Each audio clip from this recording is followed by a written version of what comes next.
Assalamu alaikum wa rahmatullahi wa barakatuh.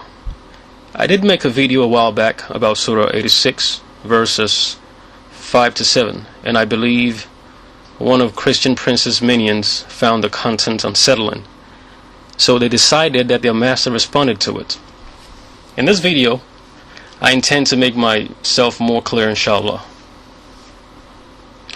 Let's dig right into it.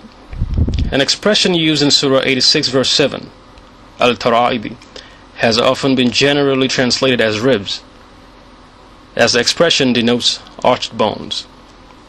According to Imam Razi in one of his works, he stressed that the very first use of this expression al-tara'ib was in reference to the female anatomy. So there has to be something peculiar to the female anatomy or to the female reproductive system that is encased by this al-tara'ibi. Let us look at the anatomical structure of the chest, if this word was supposed to be translated as chest. Let us look at the organs encased by the chest. We have the lungs, the heart, the esophagus, the bronchi. Actually, this picture is incomplete.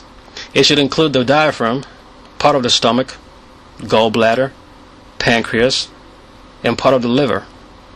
These organs in the male chest are identical to organs in the female chest, and there is nothing there responsible for reproduction. Nothing. So there's nothing in the chest that exists only in the female body. Let us then look at the other tara'ib that exists in the body. What you're seeing is a picture of the pelvis.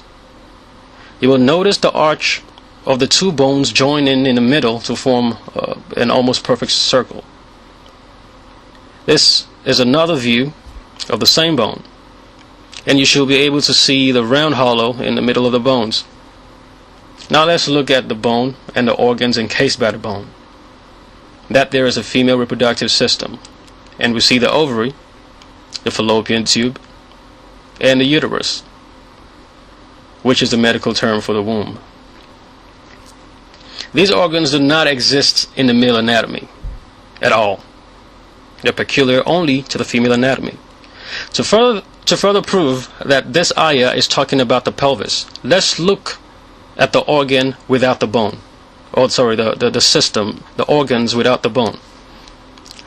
That's the ovary, the fallopian tube, and the uterus. When we zoom in, we have part of the uterus, but the fallopian tube and the ovary are more visible now. Notice the path of movement of the egg from the ovary into the fallopian tube. This is the process of ovulation. And the egg is released from the ovary with a fluid. Note that. The egg is released from the ovary with a fluid, as Surah 86 verse 6 states, that a fluid is emitted. This fluid in question is known as the follicular fluid. You're going to hear that again in this video, so remember follicular fluid.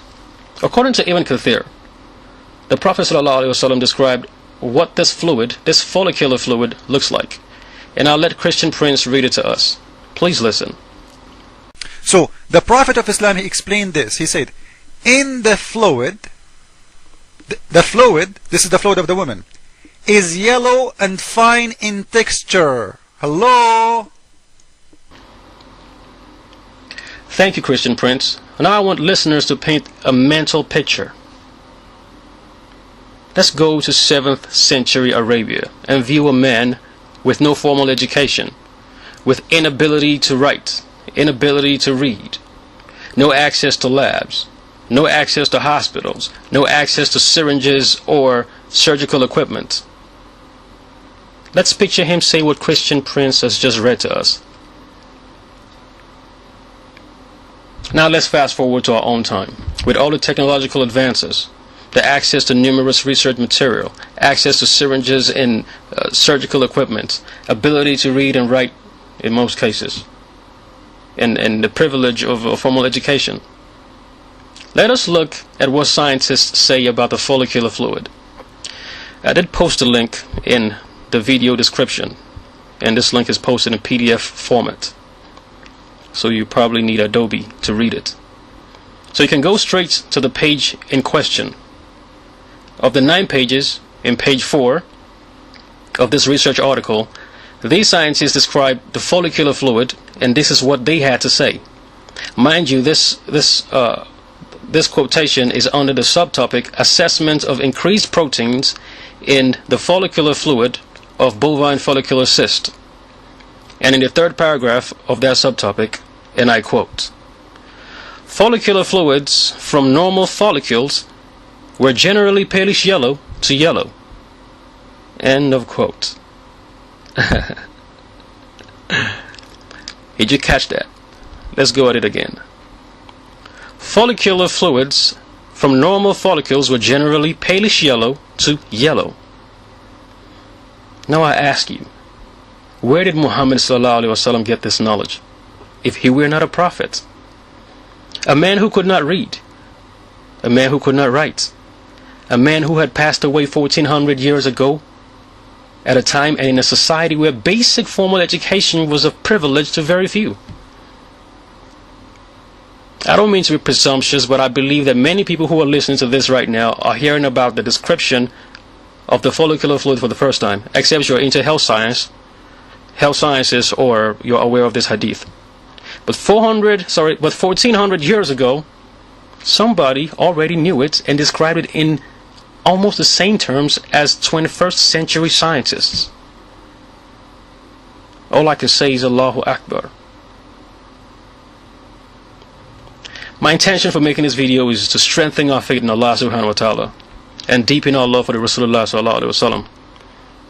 And I hope I achieved my aim, and at the same time putting this phony clowns to shame. Christian Prince investigate Islam and his very unintelligent followers. Assalamu alaikum wa rahmatullahi wa barakatuh.